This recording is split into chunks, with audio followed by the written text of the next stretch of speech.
Hello friends, எல்லோரும் எப்படி இருக்கீங்க? எல்லோரும் நல்லா இருக்கீங்களா? இன்றைக்கி ரொம்பவே டேஸ்டியான குக்கீஸ் ரெசிபி தான் பார்க்க போகிறோம்.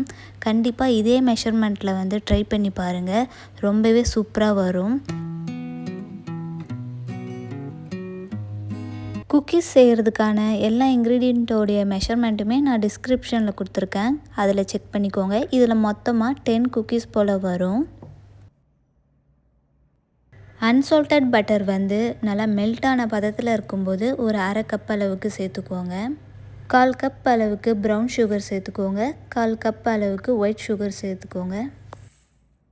1/4 டீஸ்பூன் அளவுக்கு உப்பு சேர்த்துட்டு நல்லா மிக்ஸ் பண்ணிக்கோங்க. இது நல்லா க்ரீமியான பதத்துக்கு வரணும். பீட்டர் இருந்தால் கூட நீங்கள் அதிலே மிக்ஸ் பண்ணிக்கலாம்.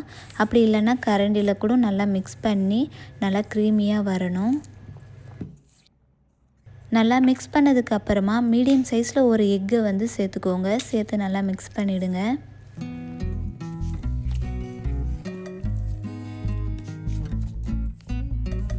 வெண்ணிலா எசன்ஸ் 1 டீஸ்பூன் அளவுக்கு சேர்த்து நல்லா மிக்ஸ் பண்ணிவிடுங்க.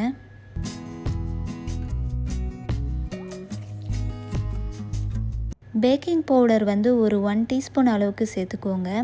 மைதா மாவு 1/2 கப் அளவுக்கு சேர்த்துக்கோங்க. சேர்த்துட்டு இதை நல்லா மிக்ஸ் பண்ணிக்கோங்க.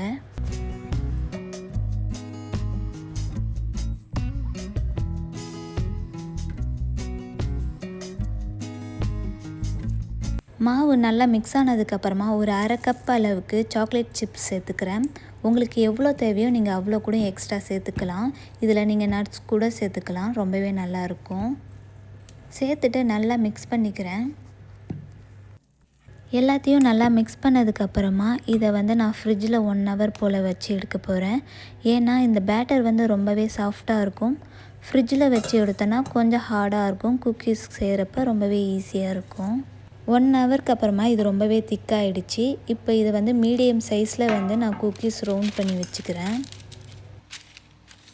குக்கீஸ் சேம் சைஸில் வரதுக்காண்டி நம்ம ஒரே கரண்டியில் மெஷர்மெண்ட்டுக்காண்டி எடுத்துக்கணும்.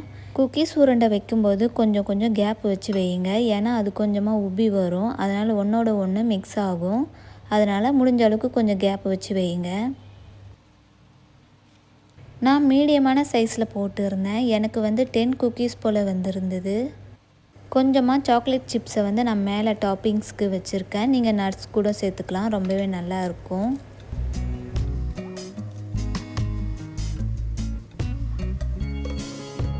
அவனை 170 டிகிரி செல்சியஸ்க்கு நான் 10 மினிட்ஸ் ப்ரீ ஹீட் பண்ணி வச்சுருந்தேன். இப்போது ட்ரே வச்சதுக்கப்புறமா நான் 170 டிகிரி செல்சியஸ்க்கு ஒரு 12 மினிட்ஸ் போல் வச்சுருக்கேன். குக்கீஸோட சைஸை பொறுத்து தான் பேக்கிங் டைம் சேஞ்ச் ஆகும். இதுவே சின்ன குக்கீஸாக இருந்தால் அதுக்கு கம்மியான நேரமே போதும். கொஞ்சம் பெரிய சைஸில் குக்கீஸாக இருந்தால் இன்னுமே டைம் தேவைப்படும். அதை நம்ம எப்பயுமே மானிட்டர் பண்ணிக்கிட்டே இருக்கணும்.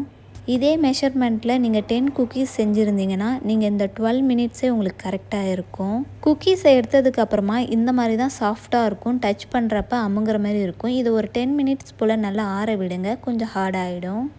குக்கீஸ் பார்க்கவே அவ்வளோ சூப்பராக இருந்துச்சு. கரெக்டான டைமில் பேக் ஆகி இருந்தது. நல்லாவே இருந்தது. குக்கீஸுமே அவ்வளோ சூப்பராக இருந்துச்சு. நல்லா க்ரன்ச்சியாக நல்லாவே இருந்தது. கண்டிப்பாக ட்ரை பண்ணுங்கள். இதே மெஷர்மெண்ட்டில் நீங்கள் ட்ரை பண்ணிங்கன்னா அவ்வளோ சூப்பராக வரும். கண்டிப்பாக மறக்காமல் ட்ரை பண்ணுங்கள். ஓகே ஃப்ரெண்ட்ஸ், இந்த வீடியோ உங்களுக்கு ரொம்ப பிடிச்சிருந்தால் லைக் பண்ணுங்கள். ஏதாச்சும் டவுட் இருந்ததுன்னா கமெண்ட்ஸில் சொல்லுங்கள். மறக்காமல் சேனலை புதுசாக பார்த்துட்டு இருந்தீங்கன்னா சப்ஸ்கிரைப் பண்ணுங்கள். அடுத்த வீடியோவில் பார்ப்போம். டாட்டா, பாய்.